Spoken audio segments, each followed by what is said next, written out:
tudo bem? Eu sou o Dr. Márcio Krakauer, presidente da ADABC, e nesses tempos tão difíceis, onde a gente precisa ficar em casa para cuidar da nossa saúde, para cuidar da saúde das pessoas que a gente ama, a ADABC, que é a Associação de Diabetes do ABC, que já tem praticamente 22 anos de existência, resolveu contribuir com esse tempo, com o maior tempo que nós temos, para realizar o nosso primeiro curso online de alimentação, mas principalmente na área de contagem de carboidratos.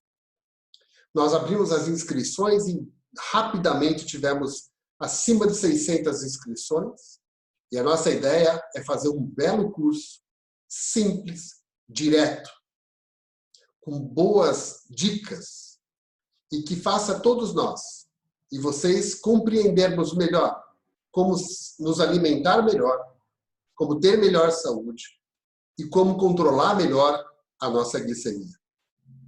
Então eu convido todos vocês a terem bastante atenção ao nosso curso, com excelentes pessoas que nós escolhemos para poder ajudar a fazer acontecer este curso. Fiquem ligados, estejam conosco, participem, troquem informações. É um curso gravado, porém muito ativo, onde a gente vai interagir bastante. Participe conosco, é a primeira vez que a gente faz isso. Deem seus feedbacks para que a gente possa ir acertando. Quem sabe isso não vira um curso contínuo depois, inclusive, de passar essa fase agora. Um grande abraço a vocês.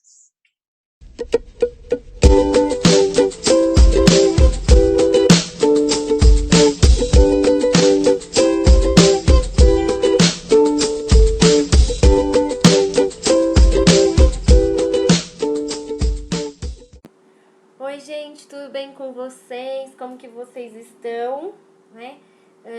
Preparados para a nossa primeira aula sobre contagem de carboidratos? Eu vou pedir para vocês pegarem papel e caneta, enquanto eu vou dando alguns recadinhos para vocês, tá bom? Então, primeiro eu gostaria de agradecer a presença de vocês, pela inscrição. Agradecer a ADABC, por ter tido a iniciativa de um curso como esse. E nessa aula 1, a gente vai falar sobre alimentação, então sobre a importância da alimentação saudável para o controle do diabetes, Então, mas antes disso eu vou me apresentar. Então, para quem não me conhece, eu sou Elaine Moraes, sou nutricionista clínica, sou voluntária na ADABC e educadora em diabetes pela Federação Internacional de Diabetes. Eu vou começar fazendo uma breve introdução sobre o assunto, Então, o tratamento do diabetes, ele é feito, ele tem 4 pilares, para esse tratamento. Então, ele tem o pilar da alimentação, o pilar da atividade física, o pilar da educação em diabetes e o pilar do tratamento medicamentoso. Então, a gente vê aqui que ele tem que ser feito por uma equipe interdisciplinar. Então, nutricionista, psicólogo, enfermeiro, médico, são alguns dos profissionais responsáveis por acompanhar esses pacientes. Com relação à alimentação, como eu sou nutricionista, eu vou falar de alimentação. A gente fala sobre a parte da dietoterapia, sobre dieta, plano alimentar, orientação, recomendação nutricional, E importante fazer o acompanhamento com esses profissionais. Aqui no caso eu estou falando do acompanhamento nutricional, mas a gente tem que ter em mente que vocês têm que fazer acompanhamento com todos os profissionais, não simplesmente com um só. Com relação à alimentação, ela tem que ser adequada para a idade.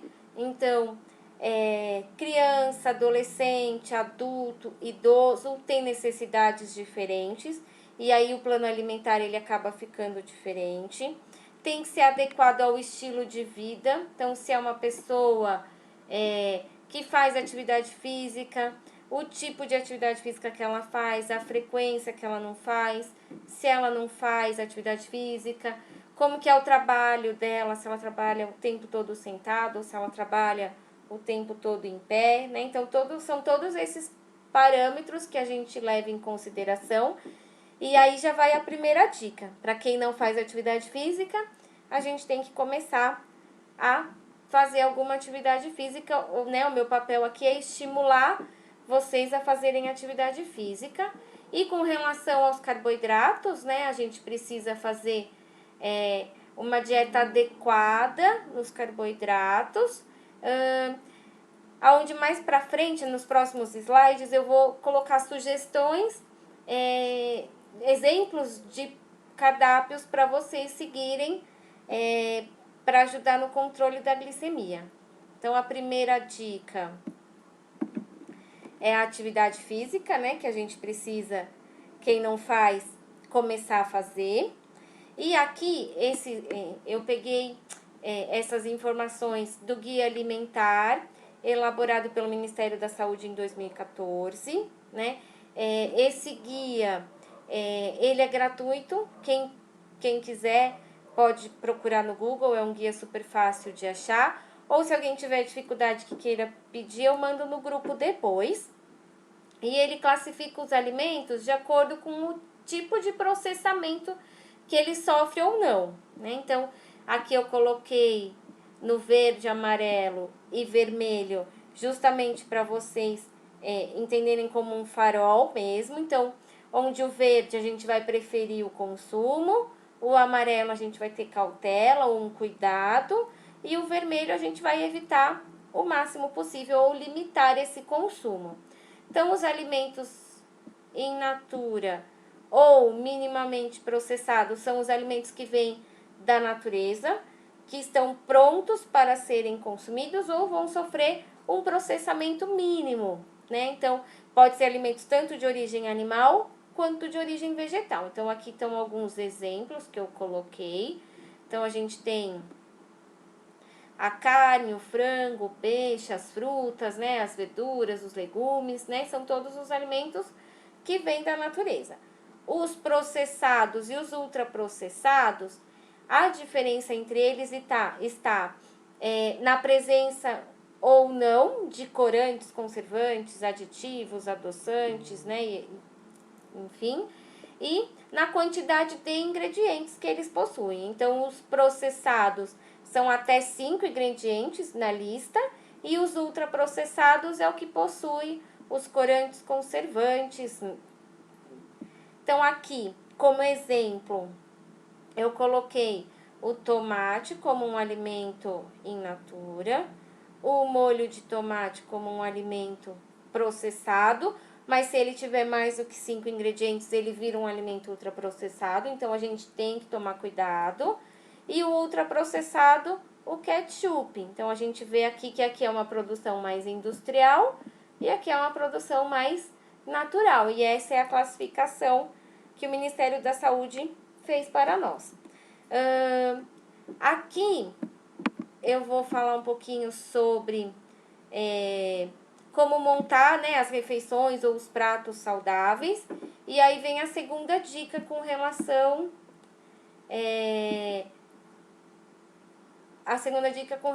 à alimentação para as pessoas que têm diabetes, que é a alimentação fracionada. A gente precisa lembrar de fazer de 5 a 6 refeições por dia, então 3 principais, café da manhã, almoço e janta, e 3 lanchinhos, lanchinho da manhã, lanchinho da tarde e lanchinho da noite.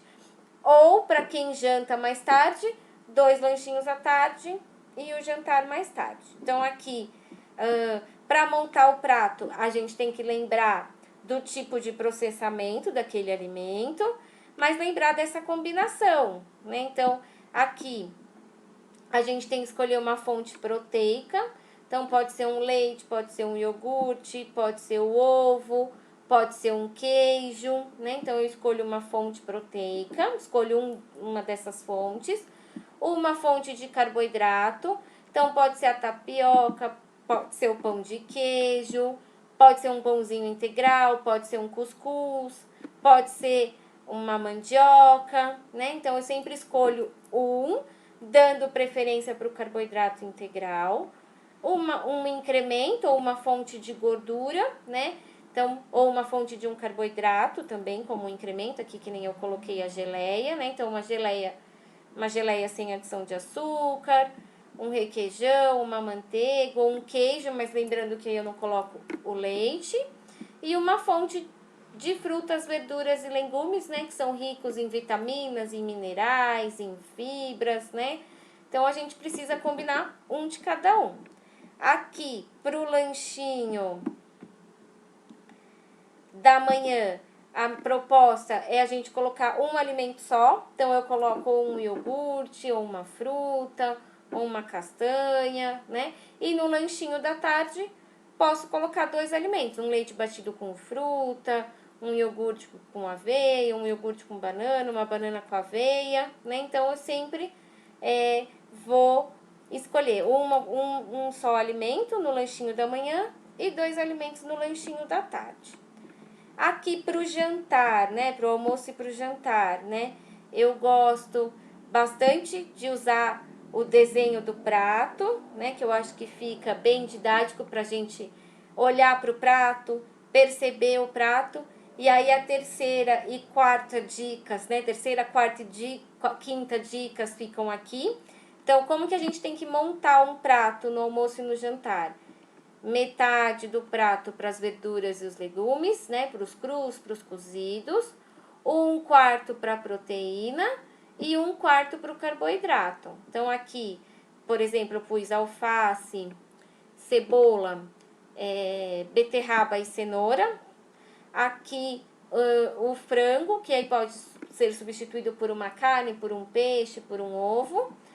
O feijão, que aqui eu posso substituir por grão de bico, lentilha, ervilha, né? Soja. E 1/4 eu coloquei o arroz, que eu posso substituir por massas, batata, mandioca, mandioquinha, onde eu vou dar sempre preferência para o integral. Então, todos os carboidratos que eu for consumir, dando preferência para o integral. Então, a terceira dica é observar se o nosso prato está montado dessa maneira. A quarta dica é os carboidratos integrais. E a quinta dica é colocar uma frutinha de sobremesa. E aí, para finalizar, eu coloquei aqui alguns exemplos. Então, eu coloquei aqui, por exemplo, o exemplo de sopa. Coloquei um exemplo de mandioca. Coloquei um exemplo de farinha de farofa. Cadê farofa? Farinha de mandioca, né? Aqui, então, escolhe um carboidrato, escolhe uma proteína, escolhe uma gordurinha boa e escolhe as frutas, verduras ou legumes. Essas são os pilares para a gente montar as refeições saudáveis. Qualquer dúvida, estou à disposição.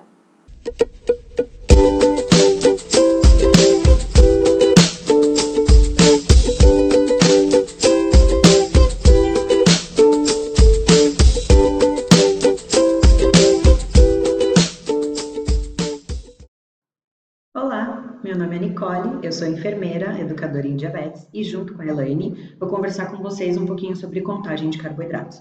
Então a Elaine já mencionou o que é uma alimentação saudável, a importância da alimentação saudável e eu queria reforçar que a alimentação saudável é importante para todo mundo, não só para quem tem diabetes, tá? Vamos entender então por que a gente conta carboidratos. 100% do carboidrato que a gente ingere, ele é convertido em glicose. Então é por isso que a gente conta o carboidrato, porque ele tem um baita de um impacto na nossa glicemia, tá? A contagem de carboidrato vai ajudar vocês a fazer melhores escolhas na hora de comer, vai dar uma flexibilidade maior na alimentação, nos horários, de acordo com o seu estilo de vida, com as coisas que você gosta, pode, não pode comer, quer ou não quer comer. Tá? Então, junto com a contagem de carboidrato, junto com essa liberdade, essa flexibilidade que ela traz, a gente precisa ter também responsabilidade, tá? A contagem de carboidratos, ela precisa ser responsável. Não é porque você pode comer de tudo que você vai comer tudo e que você vai comer demais. Então, a gente tem que pensar na escolha do alimento, no momento, na quantidade tá? Isso é muito, muito, muito importante. Lembrando que o nosso organismo, ele não sabe de onde vem aquela glicose, tá? Para ele, carboidrato vira glicose. Ele não sabe dizer se aquela glicose vem da fruta, vem do pão, vem do doce, vem do restaurante japonês que você foi lá com a sua família. Ele não sabe, tá? Agora, a gente tem que lembrar que o que eu recebo de nutrientes comendo um pão branco, se eu comer a mesma quantidade de carboidrato de frutas, concorda comigo que eu vou ter um monte de vitaminas, minerais, fibras vindo junto com esse carboidrato da fruta e com o carboidrato do pão eu não tenho? Então, quando a gente vai fazer a escolha, a gente também tem que pensar na qualidade desses alimentos, não só na quantidade, porque pão e fruta têm carboidratos, mas a gente tem que pensar o que vem junto com esse carboidrato, tá bom? Então, não se esqueçam, liberdade, flexibilidade, maravilha, mas se não tiver responsabilidade junto, bagunça tudo. Então, quais são os alimentos que possuem carboidrato? Tudo que tem farinha, todos os pães, todos os biscoitos, todas as massas, macarrão, cereal, arroz, feijão, milho, tá? Batata, fruta, o suco da fruta, obviamente tem carboidrato, leite, iogurte, açúcar, óbvio, e o mel, tá? Então, o carboidrato, ele não é vilão. Tem muitos alimentos saudáveis que têm carboidrato. A gente só não pode esquecer que 100% desse carboidrato vira glicose e essa glicose tem um baita do impacto na glicemia. Então é muito, muito, muito importante prestar atenção nesses alimentos e perceber como é que esses alimentos vão impactar na sua glicemia. Eu tenho certeza que você já sabe, tal alimento bagunça, como eu como tal coisa bagunça. Presta atenção a partir de agora, quais são esses alimentos que você percebe que bagunça a sua glicemia. Quais alimentos a gente não precisa contar? Não é porque a gente não conta que eles não têm carboidrato. E não é porque eles têm pouco ou zero carboidrato e a gente não conta que a gente pode comer à vontade. Alguém pode comer queijo à vontade, azeite à vontade.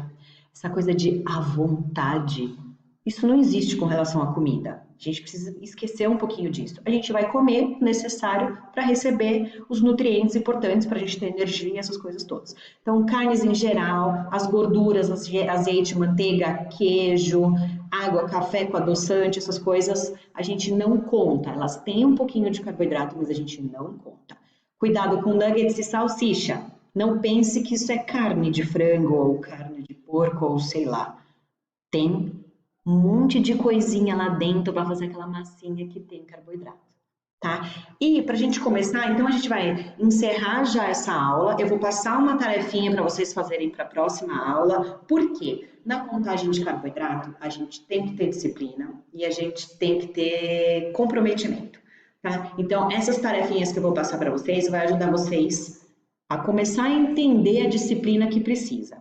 Primeira coisa, então, eu quero que vocês façam para a próxima aula um recordatório alimentar. Vocês vão anotar tudo que vocês comerem usando as quantidades caseiras, as medidas caseiras. Colher de sopa, colher de sobremesa, colher de café, um copo americano, um copo de requeijão, uma escumadeira grande, uma escumadeira pequena, concha, tá? E aí vocês vão fazer do jeitinho que tá aqui, ó. Café da manhã, um copo de 200 ml de leite, 2 colheres de sopa de achocolatado, 3 fatias de pão de forma, tá bom? Então eu quero que vocês comecem a anotar tudo que vocês comerem com a quantidade caseira do lado. E eu quero que vocês prestem atenção se vocês estão fazendo uma alimentação saudável. Eu acredito que vocês vão perceber que tá faltando coisinha aí na alimentação de vocês. Então, como eu já sei como é que é, vou propor um desafio. Vocês vão incluir, isso é um desafio de disciplina, hein, gente? Disciplina, comprometimento. Vocês vão incluir na dieta de vocês, pelos próximos 5 dias, 2 alimentos saudáveis que você sabe que está faltando na sua alimentação. Você bebe água suficiente? Você come pelo menos uma fruta por dia? Tem gente que passa dias sem comer fruta. Como é que está a quantidade de verdinhos aí no seu prato? Então é isso, tarefa, anotar tudo que você come com a quantidade, é assim que a gente começa a entender a nossa dieta e a contagem de carboidratos. E o meu desafio é incluir 2 coisinhas na sua alimentação saudáveis, tá bom? Aguardo vocês no grupo para tirar dúvidas. Se vocês quiserem compartilhar comigo também como está sendo esse desafio e essa tarefinha, eu estou à disposição de vocês. Combinado? Um beijo e até a próxima aula.